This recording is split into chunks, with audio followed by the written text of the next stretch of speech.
Испанийн Мадрид хотын хамгийн алдартай зах. Энд ингээ өөрөө хоол авч идэх ямар гоё юм. Энэ арга Испани тапас гэдэг нэрээс янзтай гоё гэж бодож байгаа. Нэг тэгээд яг энэ тасарсан гоё юм. Энэ нэмэлт Испани хоолноос хамгийн гоё юм доо. Тэр хараа ийм гоё. За тапаснууд байна. Паста. 2 евро тонц.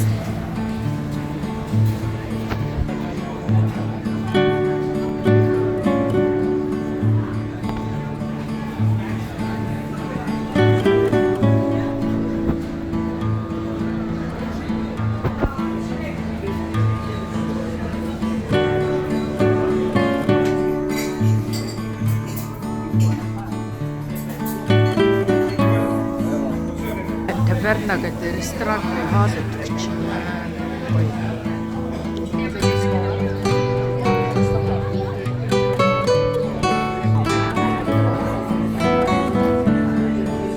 Испани хоол бол надад маш таалагдсан. Медитерранеан буюу одоо газрын дундад тэнгисийн эрэг орчмоор амьдардаг улс орны одоо иргэд болохоор зэрэг маш өндөр насалтай Европ битгий хэл дэлхий дээр ерөөсөө Японуудтай, Сингапуруудтай энэ зэрэг хэсэг тийм их өндөр насалдаг. Тэрийг болохоор зэрэг тэр орчмын ард түмний одоо иддэг уудаг хоол ундтай их холбож тайлбарлсан байдаг.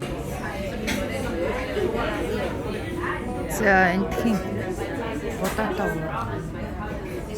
уурган бол надад яг зүгээр бүр нэг амар топын топдаг бүр гоё гэхгүй миний вкусээр бол дайчгүй гоё. Тэгээ би бол далайн хоолнд нэг ч амар дуртай хүн биш, нэг ч амар дургуйч хүн биш. Яг зүгээр л дунд зэрэг яг өөрөө би гэртээ нэг загас магас далайн хоол аваад сүрхий ингээ хоол мол хийгээд байдаг учраас би гараад загас тиймэрхүү юм ингээ гараад ресторан хүн хийцэн байвал хэрвээ надад таалагдчихвэл тухайн загасныханд нэг амтантай таалагдчихвэл дуртай байдаг.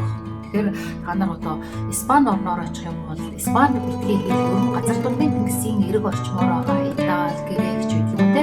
Энэ бүх орнуудаар очих юм бол газар дундын тэнгисээс одоо байрсан тийм зэрлэг загастай тийм хоолнуудыг бол одоо идэх тэр боломжийг заавал ашиглаарай гэж зөвлөж байна. За тийм бол тэр тапас гэх тэр юм бол гоё талхан дээр ингээд дээш нь ингээд амар өндөр болсон тэр талх нь одоо ийм зузаан байлаа гэхээр тэр талхнаасаа ахиад 2 дахин ийм өндөр ингээд өрчгсөн одоо бараг ийм сандвич шиг юм байхгүй. Гэхдээ ийм 2 талаас нь хавчаагүй зөвхөн доороо талхтай. Би өдрийн хоолндоо айл болохоор нэг тухалд суугаад ахааргүй тийм удаа идэхэргүй газ сэдэд гарах тиймэрхүү юм иддэг байхгүй. Өдрийнхөө хоолыг одоо тэр ямар газар идвэл зохимжтой вэ гэхээр зэрэг тийм тапас баарнуудад байж олон зогсоогоороо ч юм уу хурдан иддэг. Эсвэл хоолны зах одоо тэрэн дээр бол яг хагас боловсруулсан бүтээгдэхүүн ерөнхийдөө бол бэлэн болцсон хоол зардаг байхгүй. Тэгээд өдрийн цагаар ялангуяа өдрийн цагаар хоол идэх бол энэ зах дээр заавал ирж энэ гоё юмнуудаас нь амсаж хоол идэхийг зөвлөж байна.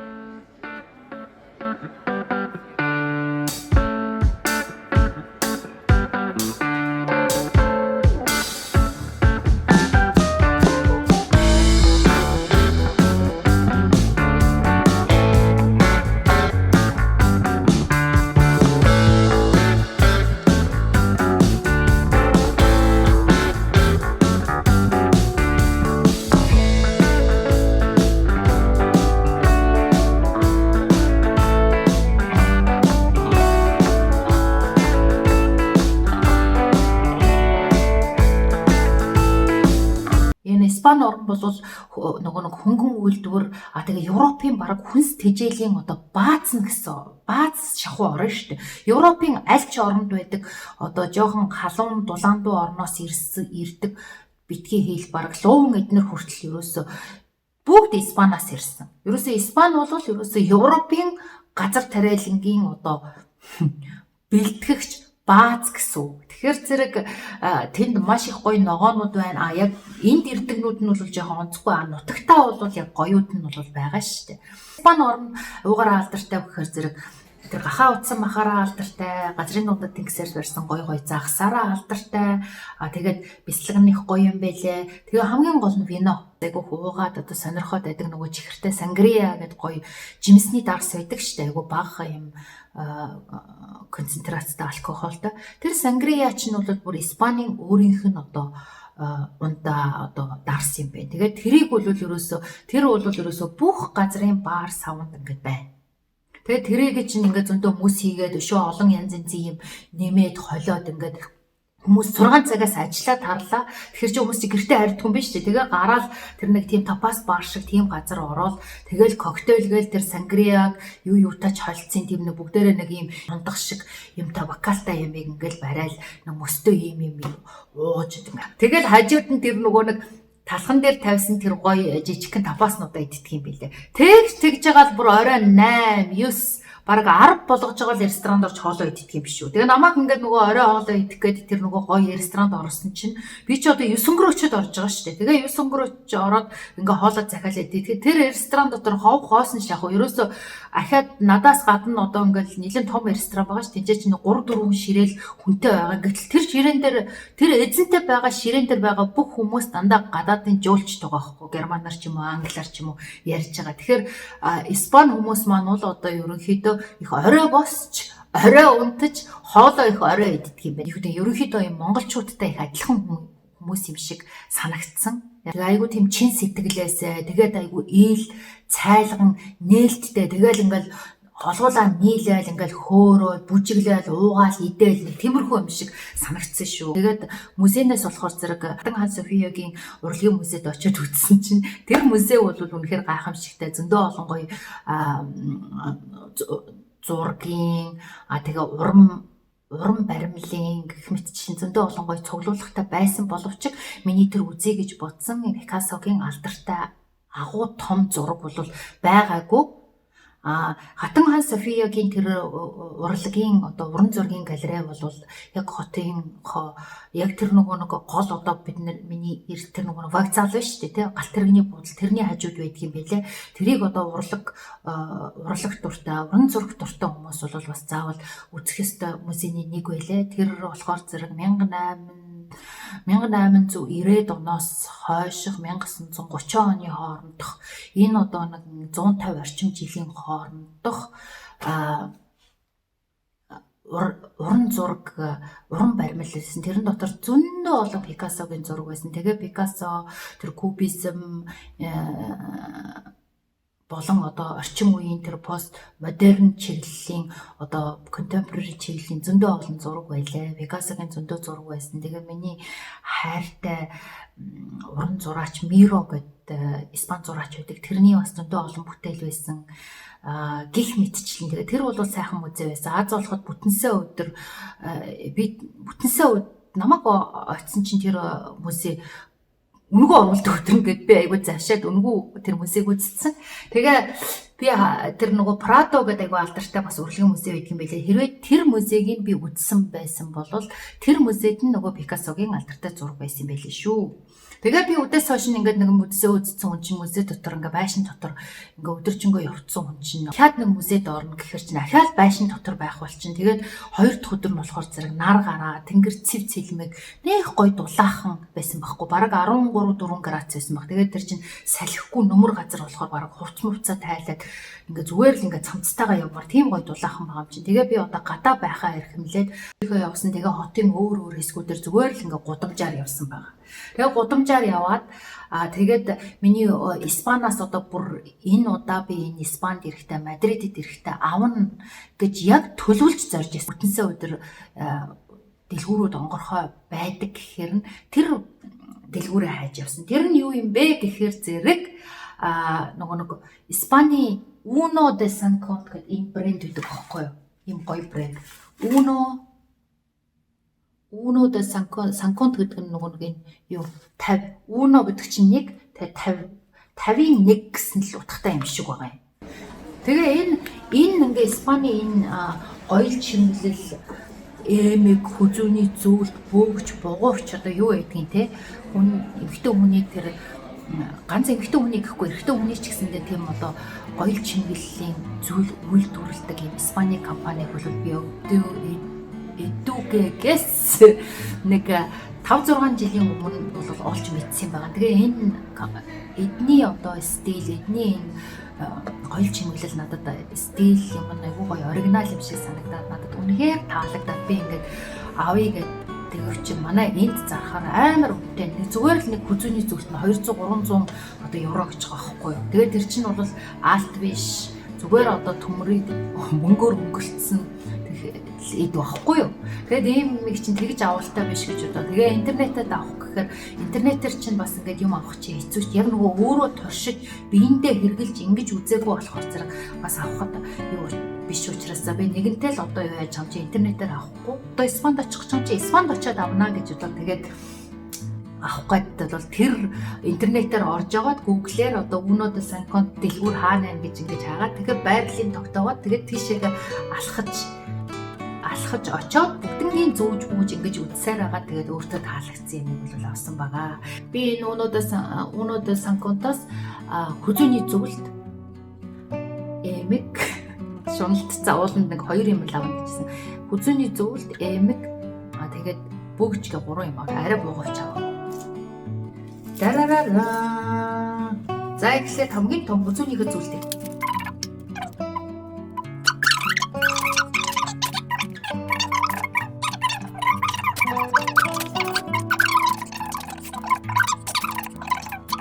Сон. Би сононд амар дуртай. Тэгээд энэ аягүй том. Тэгээ ийм хөрхөн сон авсан. Тэгээ ийм суран 2-3 давхар ийм суран оосортой. Тэгээ ийм урт.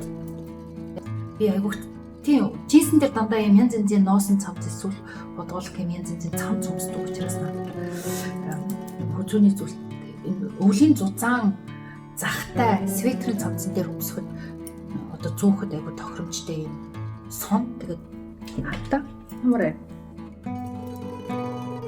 ой яна ямар болоо орхон байна. Сувдтай бөгж байдгүй учраас ийм сувдтай юм бөгж авсан. Ийм ингээд нөгөө битүүдээр биш энэ албаар юм онгорхойтой ийм. За ийм бөгж авсан сувдтай тэгээд доор нь ийм Испани юм биш үү. Ийм. Тэгээ энэ болохоор ингээд зүүхээр ингээд зөвхөн сувд байвал сонин биш те хүн болгонд зөндөө байгаа. Тэгээ доор нь ийм юмтай. Тэгээ энийг ингээд энэ эсвэл сураар эсвэл эднэр ингээд даавуугаар ингээд холбодог байхгүй. Тэгээ дандаа мөнгөөр ингээд гадарладаг.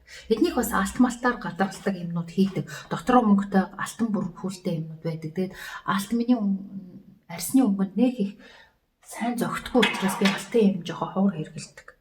Испани орох юм бол хэрвээ эсвэл ийм стил дуртай бол шууд нөгөө Uno гэдэг эдний нөгөө интернэшнл сайтаас ингээд энэ хар мянган сонголт байгаа Facebook дуудас petition ороод ийм эдний имийг захиалж авч болно. Тэгээд Испаниас яг өөрийнх нь дэлгүүрээс очиж авснаар ингээд бас нэмэртэй байлээ. Яг тэгэхээр би энийг ингээд эднэрийг ялангуяа энэ эднэр бол хямд байсан шүү. Худалдаж авах юм бол 119 евро байсан бол энэ ингээд би очиж авснараа эн чинь 99 евро буюу 20 еврогоор хямд байгаа байхгүй. Тэгээ ер нь бол 10-аас зарим юм баг 20% хямд байсан шүү. Зарим нь болохоор ижлэхэн үнэтэй байлээ.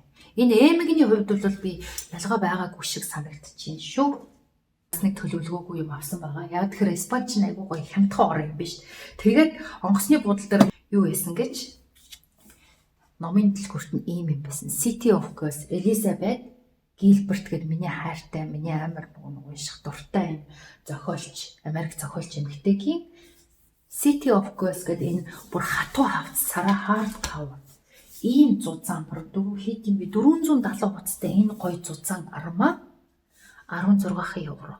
Яг энэ хатуу хавцтай энэ одоо ийм номыг би Женевт авах юм бол 35 еврогоор авна шүү. Тэгээ Elizabeth Gilbert бол Эд залбир хайрал гэдэг номыг бол бичсэн. Нилээ хэдэн номыг уншсан боловч яг нэг уран зохиолын одоо романыг нь бол ерөөсөө уншиж үзээгүй. Тэгээд энэ романыг одоо унших гээд авцсан байгаа. Тэгээд тийм авдаг. Тэгээд сир айгүйх авдаг. Янз янзын халуун нөгөө амтлагчтай юм нимгэн салами хям байдаг шүү дээ. Тэр хям бяцлаг хоёрыг бол нөхөртөө авсан. Бяцлаг нь бол үнэхээр гоё байсан учраас би бүгднийг идээд дууссан. За нөгөөх нь болохоор зэрэг нөхөртөө би өөр тийшээ ингээд ойр хавийн орнуудаар яваад ирэхээр зэрэг тэр нутгийн дарсыг нь худалдаж авдаг. Тэгээ онгоцны буудлаас нөхөртөө юм Испани дарс авсан 2014 оны дарс гэдэг ийм дарсыг тэр эмэгтэй худалдагч эмэгтэй зөвснөр авсан. Тухайн орныхоо оцсон орныхоо сим картыг худалдаад авчвал айгүй зүгээр юм биш. Яг тэгэхээр би тэрийг очсон хойно 2 дахь өдрөө мэдсэн. Ингээ харсан чинь нөгөө Libara сим картыг хэдэн гигабайтын ч гэнэ одоо нэгжтэй тий интернет чөлөөтэй.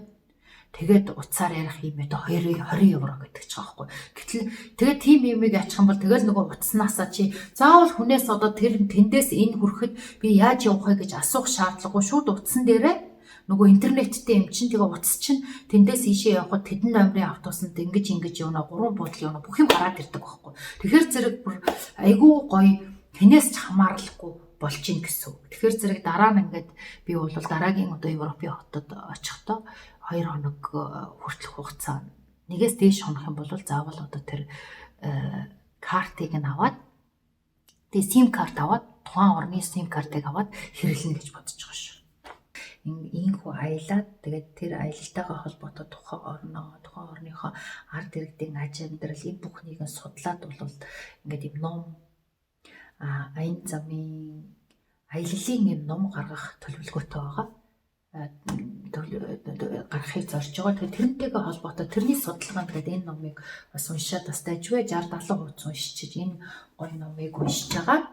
Нөгөөх нь болохоор зэрэг монгол хэлний орчуулагчсан Испани зохиолчдын одоо алдартай зохиолчдын түүж өгүүлэг гэсэн энэ номноос бол бас дайжгүй уншсан. Энэ номноос нэлээд их олон өгүүлэг уншсан. Гэхдээ харамсалтай нь энэ номны өгүүлгүүд ингээд дандаа дээр үеийн өгүүлгүүд байсан. Бүр 1800 1950-60-аад өмнөх. Гэтэ миний сонирхож байгаа болохоор зэрэг орчин үеийн Испани зохиолчид ямар юм бичиж байгаа юм бэ гэдгийг мэдэх сонирхолтой байсан учраас миний яг хүсүүлээс юм бол байгаагүй. Гэхдээ нэгэнтээ хэлсэн чинь би энэ номыг бол уншаад дуусгана. Энэ номны нийт өгүүлбэрийн 30-40% нь уншсан байна.